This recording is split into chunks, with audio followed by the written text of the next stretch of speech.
This is a minnow, known otherwise in English as the Chalitzah shoe. It's not 100% a shoe. It's really a cross between the ancient minnow and the ancient sandal. Chazal preferred that Chalitzah should be done with a sandal, but the Rishonim say we don't know what a sandal looks like, so therefore we have to use a minnow. But you know that Chazal gives certain descriptions of a sandal, so we try to incorporate those things into the minnow that we use for Chalitzah. I'll give an example. The top of the shoe obviously has to be soft because it has to be able to go around the leg. The foot has to be able to fit into it. You have to be able to walk with it. But the bottom is designed to be stiff. So the Chalitzah shoe has a stiff bottom. Another aspect of the Chalitzah shoe, which is based on the sandal, is the exterior stitching. The sandal of Chazal, the stitching, wherever stitching was there, was on the outside of it, and therefore on the minnow used for Chalitzah, the stitching also is on the exterior.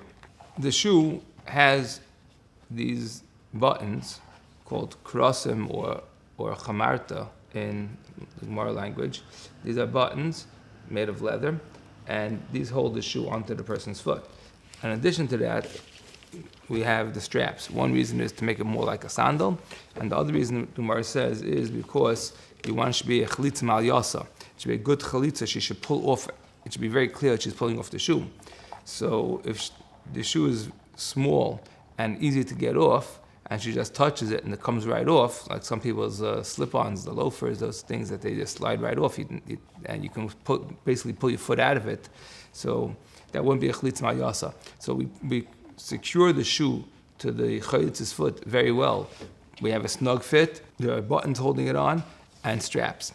Other features of this shoe are the cutouts in the back, so that when we put the straps onto we tie the straps on, they should come in direct contact with the leg.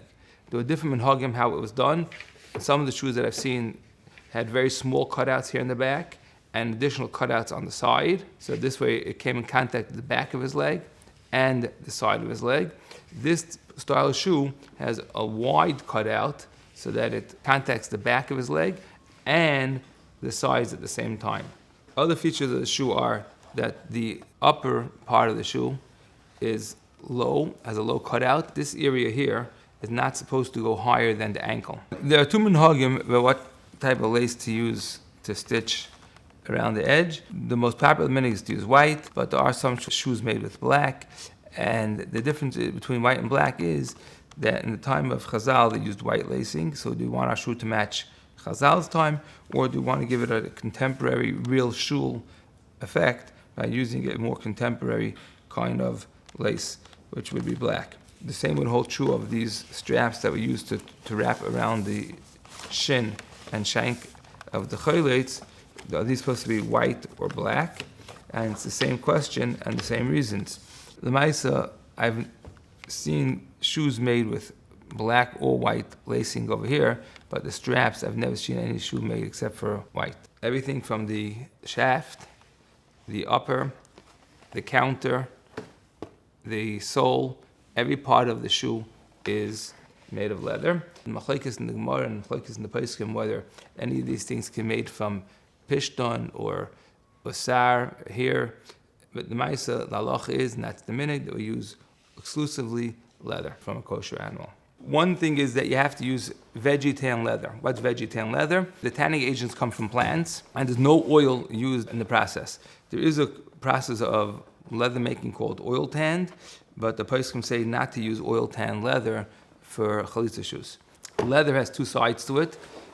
The smooth side, which was the hair side when it was on the animal, and the rougher side, which was the side which was on the inner side of the animal, which is called the flesh side of the leather. So you have to use the smooth side on the outside of the shoe, and the rougher side is on the inner side of the shoe. This is the halacha, this is the minhag, and it makes the job of the shamus who puts on the shoe a tiny bit harder, because the rule of leather is that it sticks to itself. So if you want to put a person's foot into the leather shoe, so leather with skin, it's going to stick to itself, it's rough, and it's going to be hard to get the foot in unless the shoe is too big. But if the shoe is too big, then you have other problems. So you use a shoehorn, whatever you can to get the shoe on. But it does make it a little bit more difficult for the shamas to get the shoe on. But that is the